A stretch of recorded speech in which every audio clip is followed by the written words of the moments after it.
मान्यवर जाकिर नाइक जी को नमस्कार। मैं लालचंद आर्य, नयाबास आर्य समाज मंदिर से।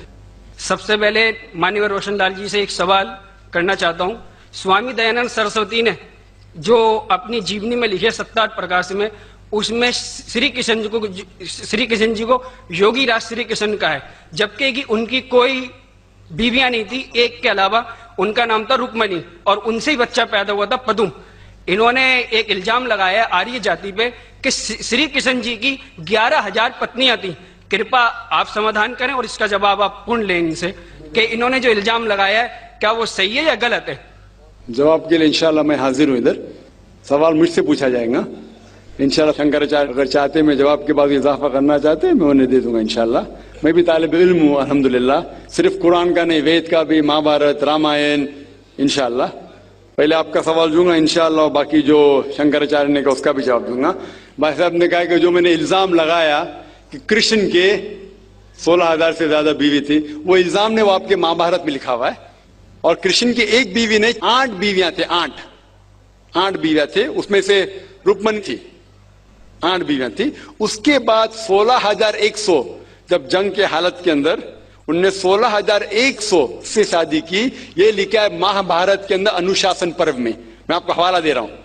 किसी भी धर्म में, किसी भी मजहब में जब आप तकरीर करते हैं, जवाब देते, उसका हवाला होना चाहिए किताब से। मैं कहता हूं या कोई स्वामी कहते या शंकराचार्य कहते, उसकी वैल्यू 0 है। मैं कुछ कहता हूं इस्लाम में, उसकी वैल्यू 0 है। मैं हवाला दूंगा कुरान और सही हदीस का। तो मेरे तकरीर में जितनी भी मैंने बात इस्लाम के मुतालिक की, उसका हवाला दी। चैप्टर नंबर सूरह माइदा चैप्टर नंबर 5 वर्स नंबर 1, या सही बुखारी वॉल्यूम नंबर 4 हदीस 46। तो ये जो हवाला मैं दे रहा हूं, ये महाभारत में लिखा हुआ है अनुशासन पर्व में कि श्री कृष्ण ने 16,100 एक साथ में, 8 पहले थे, तो वो 8 को जुड़ के कुल मिला के होते हैं 16,108। तो 16,100 साथ में उन्होंने की।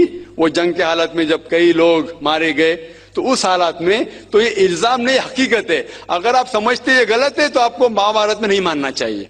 और जो लोग ने अभी तकरीर की, मेरी तकरीर के बाद माशाअल्लाह जब शंकराचार्य ने कहा और शुरू किया, उन्होंने पूरी तकरीर में एक अरबी की आयत की तिलावत की, आयत या अरबी बोलें कलमे की तिलावत की, और एक संस्कृत की तिलावत की। और कई लोग ने जब उन्हें कहा ला इलाहा इल्लल्लाह मुहम्मद रसूलुल्लाह, जब उन्हें कहा कलमे शहादत ला इलाहा इल्लल्लाह मुहम्मद रसूलुल्लाह, बहुत लोग ने ये समझा होगा कि जो कह रहे हैं शंकराचार्य वो मुसलमानों को बहलाने के लिए कह रहे होंगे। उनकी क्या नियत थी अल्लाह वाला, मैं नहीं जानता, मैं उनकी नियत के ऊपर शक नहीं कर सकता हूं। लेकिन क्योंकि मैं तालिब इल्म हूं इस्लाम और दिगर मज़ाहिब का, मेरे दिमाग में फौरन जो वो कह रहे थे कि ये एक कलमा वेद का निचोड़ है, पुराना का निचोड़ है, जो वो कह रहे थे, फौरन मेरे दिमाग में वो श्लोका याद आने लगे। और शंकराचार्य बिल्कुल सही कह रहे थे। उनकी नीयत क्या थी अल्लाह आलम, लेकिन वो बिल्कुल सही कह रहे थे कि अगर आप हिंदू मजहब की किताब पढ़ेंगे, उन्हें सही कहा कि हिंदू मजहब, ये नाम जो हिंदू है ये ब्रिटिशर्स ने दिया है, अंग्रेज लोग ने दिया। ये हिंदू लफ्ज जो है अंग्रेजों ने दिया है, सही नाम होना चाहिए वेदांती से सनातन धर्म। ये हिंदू जो नाम है ये हिंदुइज्म अंग्रेजों ने दिया। हिंदू नाम सबसे पहले पर्शियन लोग ने जब आए थे हिमालय के जरिए, और जो अरब लोग आए थे हिंदुस्तान में, उन्होंने नाम हिंदू दिया। और आप इंसाइक्लोपीडिया ब्रिटानिका में पढ़ेंगे वॉल्यूम नंबर 20 रेफरेंस नंबर 581, उसमें कहा गया है कि Hinduism is a group of beliefs for people living in India. तो हिंदुइज्म जो लफ्ज है ये अंग्रेजों ने दिया है। सही लफ्ज होना चाहिए सनातन धर्म। और बिल्कुल सही है कि सबसे ऊंची किताब हिंदुइज्म में वेद और उपनिषद पुराना। अगर आप पढ़ेंगे छंदोग्य उपनिषद अध्याय 6 सेक्शन नंबर 2 श्लोका नंबर 1, उसमें लिखा गया है एकम अद्वितीयम, भगवान एक ही है, दूसरा नहीं है। श्वेताश्वतर उपनिषद में लिखा हुआ है अध्याय 6 श्लोका नंबर 9 में, नाच्यस्य कशिज जनिता न चदीपा, ये संस्कृत कोटेशन है, जिसके मानी होते कि उस भगवान का कोई रब नहीं है, ना कोई वालिदैन है, उसका ना कोई पालने वाला है, ना वालिद है ना वालदा है। आगे आप पढ़ेंगे लिखा हुआ है श्वेताश्वतर उपनिषद में अध्याय 4 श्लोका नंबर 19 में, न तस्य प्रतिमा अस्थि, उसके जैसा कोई भी नहीं है। और सारे किताबों में से जो सबसे ऊपर किताब है, जिस तरह शंकराचार्य ने कहा, वो है वेद। और 4 वेद है, ऋग्वेद, यजुर्वेद, सामवेद और अथर्ववेद। यजुर्वेद में लिखा हुआ है, अध्याय 32, चैप्टर नंबर 32, श्लोका नंबर 3, वर्ष नंबर 3 में लिखा है, न तस्य प्रतिमा अस्ति। उसका ना कोई अक्ष है, ना कोई बुत है, ना कोई तस्वीर है। उस भगवान का ना अक्ष है, ना तस्वीर है। और आगे लिखा हुआ है यजुर्वेद में अध्याय 40, श्लोका नंबर 9 में, अंधात्म प्रविशन्ति या असम्मुति उपास्ते। अंधात्म मीन अंधकार, प्रविशन्ति मतलब अंदर जाना।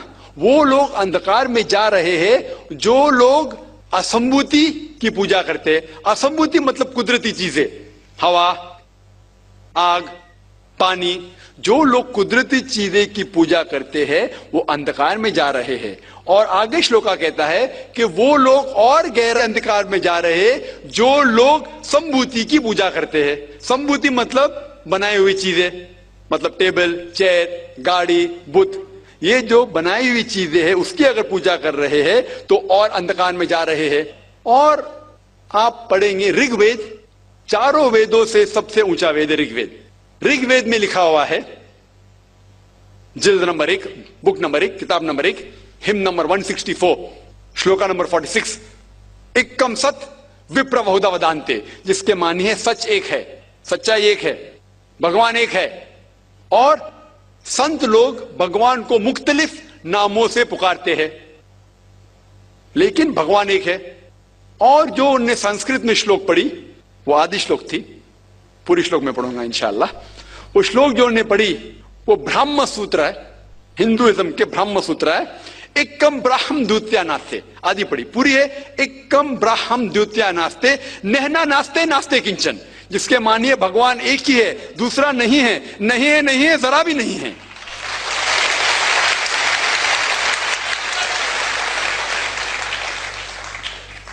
ये पूरा ब्रह्म सूत्र है।